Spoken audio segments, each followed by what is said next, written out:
今日我哋帶大家嚟廣州嘅老城區中山八路揾食。喺呢個大家都非常之熟悉嘅華潤萬家呢棟樓嘅2樓呢，隱藏咗一間裝修非常之港式風味嘅火鍋店。唔食呢唔知道，樣樣嘅菜式都可以推薦啊！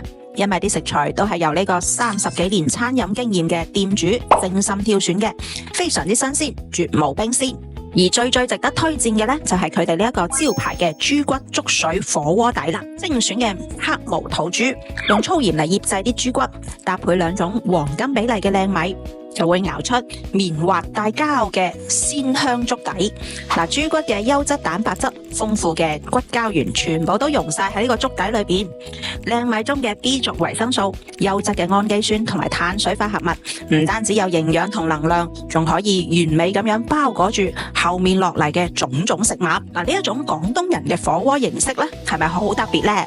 特別咁美味同埋健康，根本就唔需要再落啲咩調味料噶啦，啲食材就咁放落去就可以食出最真實、最本質嘅食材鮮美，而且啲營養又呵護到最好喎。想體驗特色地道嘅港式火鍋呢，過嚟呢度就絕對冇錯噶啦。評論區問我地址啦。祝生意興隆，大吉大利，財源廣進。祝高記生意興隆，財源廣進，耶耶耶！今時今日保命要緊啊，保持營養均衡，疾病拜拜。記得點讚同埋轉發俾你嘅屋企人喎。